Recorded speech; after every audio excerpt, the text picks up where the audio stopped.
नमस्कार, जय हिंद विद्यार्थी मित्र हो. अख्ख्या महाराष्ट्रातील विद्यार्थ्यांचं ज्या भरतीकडे लक्ष लागलेलं होतं किंवा आहे म्हणता येईल, तर ती तलाठी भरती जी आहे, तर याबद्दल सर्वात मोठं अपडेट आहे की आता जी प्रतीक्षा यादी आहे, वेटिंग लिस्ट आहे, तर ती संपलेली आहे. जुलैच्या 15-16 तारखेपर्यंत तलाठी भरती येईल असं सगळ्यांनी सांगितलं होतं.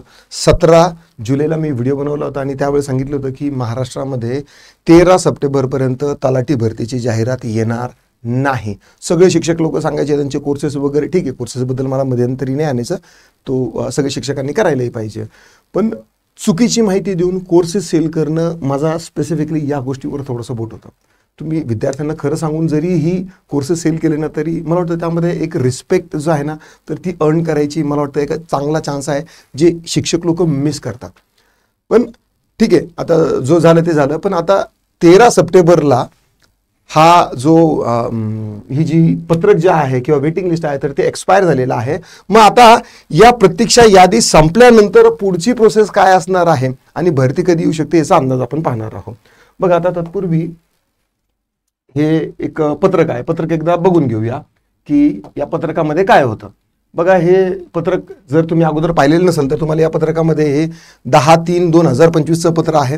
ठीक आहे, त्यावेळेस त्यांनी सांगितलं होतं की 14/3/2025 रोजी 2024 रोजी काय झाले की यादी प्रसिद्ध झाली होती आणि 2023च्या कालावधी जी आहे तर ते 13/3/2025 पर्यंत संपुष्टात येणार होता. जानेवारी, फेब्रुवारी, मार्चमध्ये काय होती की ही जी वेटिंग लिस्ट आहे तर ती संपणार होती. पण त्या दिवशी त्यांनी काय केलं की बाबा ही यादी आपल्याला काय करायची, आणखी 6 महिने वाढवायची आहे असं सांगितलं होतं. आणि त्यांनी 13/9/2025 पर्यंत काय आहे की यादी वाढवण्यास मान्यता दिली होती आणि हा त्याचा GR होता.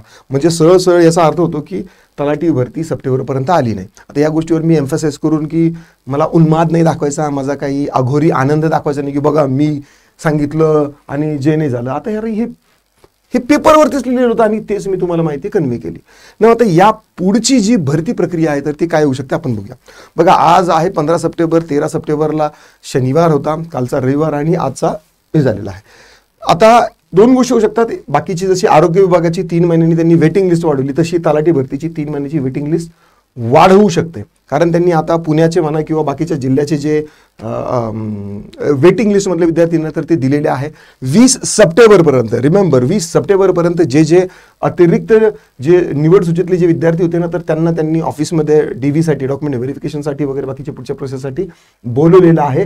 आता 20 तारखेपर्यंत जर समजा 20 तारखेपर्यंत त्या वेटिंग लिस्टमधले विद्यार्थी काही जर नाही हजर झाले तर अतिरिक्त वेटिंग लिस्ट जी आहे ना, तर ती जिवंत असणे सुद्धा गरजेचं आहे. म्हणजे प्रशासनाच्या बिहाफमध्ये मी सांगतोय तुम्हाला की ती वेटिंग लिस्ट जी आहे तर आता जर बंद झालेली आहे, तर त्या 20 मधून जर मुलं नाही आले तर ती पद रिक्तच राहणार आहे आणि पुढची भरती येणार आहे.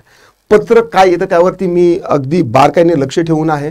जर आलं संध्याकाळपर्यंत, उद्या 1-2 दिवसात काहीतरी पत्र किंवा काहीतरी हालचाल येणारच आहे ना. आता मुख्य प्रश्नाकडे आणि मुख्य मुद्द्याकडे येऊ आहे की सर भरती प्रक्रिया कधी आहे.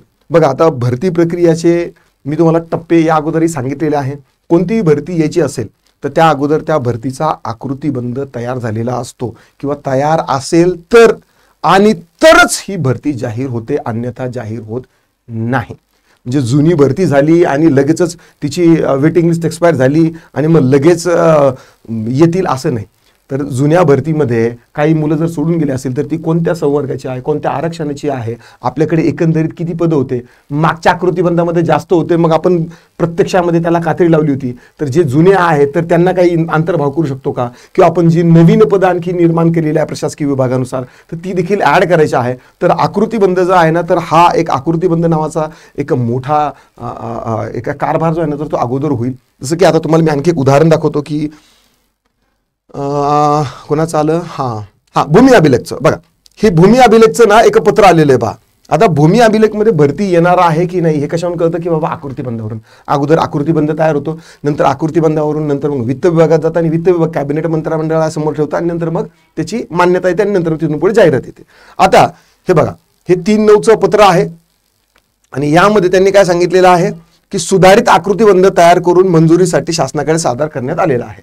राज्यामध्ये आता जेवढे तलाठी आहेत, जस्ट बिकॉज माझ्यासारख्या किंवा इतर बाकीच्या शिक्षकांनी सांगितलं आणि पेपरचे कात्रणामध्ये सांगितलं म्हणजे तेवढीच रिक्त पद आहे असं आहे का? नाही.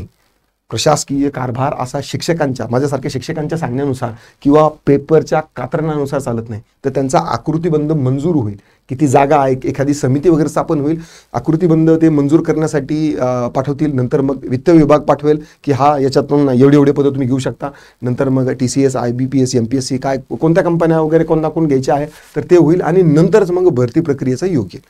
ना आता भरती प्रक्रिया 2026 मध्ये येणार नाही याचं आणखी एक मूळ कारण सांगतो की आता जास्तीत जास्त 1 महिना 30 दिवसाचा वेळ आपल्याकडे आहे, कारण 15 ऑक्टोबर नंतर महाराष्ट्रामध्ये कधीही आचारसंहिता लागू शकते. हे मी 17 जुलैच्या व्हिडिओमध्ये देखील सांगितलं होतं आणि आतापासून सांगतोय की महानगरपालिकेची तर आचारसंहिता लागणार, पण त्यानंतर जिल्हा परिषदच्या देखील निवडणुका येणार आहेत. तर त्यामुळे हा जो 5 ते 6 महिन्याचा कालावधी आहे ना, तर तो फार क्रिटिकल असणार आहे. सध्या 21 सप्टेंबरपर्यंत ज्या जाहिराती आल्या त्या जाहिराती आलेल्या आहेत. बाकीच्या जाहिराती नवीन काही येतील याबद्दल थोडासा डाऊटफुल राहू शकतो मी, किंवा या महिन्याच्या शेवटपर्यंत काही जाहिरात आल्या तर येऊ शकतात. काही अपवादात्मक परिस्थितीमध्ये हे जर समजा हाय लेवलचं पद असेल आणि त्यासाठी फॉर्म भरण्यासाठी 7 ते 15 दिवस जरी दिले तरीही तिथून पुढे जी भरती प्रक्रिया तर ती प्रोसेस देखील होऊ शकते. अशामध्ये तलाठी प्रक्रियेमध्ये अख्ख्या महाराष्ट्रातील जवळपास प्रत्येक गावातील आपली जे 768 का काहीतरी गावं आहेत तर सगळ्या गावातील मुलं जे आहेत तर ते भाग घेतात. इव्हन बाउंड्रीवरचे जे गावं आहे गुजरात, कर्नाटक, शिक्षण त्यांचं तिकडे झालेलं पण ते सुद्धा भरतीसाठी करतात. म्हणून तुम्हाला डोमिसाईल आणि रहिवासी जे आहेत ना तर ते मागवलं जातं. तर असा भाग आहे. तलाठी हे क्रीम पद आहे आणि यासाठी सगळंच महाराष्ट्र आणि ॲडजॉइनिंग राज्याचे जे लगतचे गावाचे जे आहेत ना तर ते देखील प्रयत्न करतात. त्यामुळे आकृतीबंध तयार होईल आणि नंतरच मग काय होईल की वित्त विभागाची मान्यता आणि पुढे येईल. ठीक आहे. तर विशेष काही असं सांगण्यासारखं नाहीये, पण जर काही नवीन अपडेट आलं तर नक्कीच मी सर्वप्रथम तुमच्या समोर ऑथेंटिक विश्वासार्हता या म्हणजे माझी सिद्ध करेल मी परत एकदा. आणि येस, व्हिडिओ आवडला असेल तर लाईक करा, शेअर करा, कमेंटमध्ये तुमचे काही दिक्कत, डाऊट, क्वेरी, परेशान असेल तर बिलकुल बिंदास्त विचारा. आपल्या चॅनलची ही हिस्ट्री आहे की आतापर्यंत ज्या विद्यार्थ्यांनी तुम्ही कोणत्याही व्हिडिओची कमेंट पहा त्याच्यामध्ये तुम्हाला रिप्लाय दिसेल. आपल्या टीमचा रिप्लाय आहे, एवढ्या तत्परतेने आपण काम करतो आहोत. बस चला आता पुन्हा भेटूया पुढच्या व्हिडिओत. राम राम.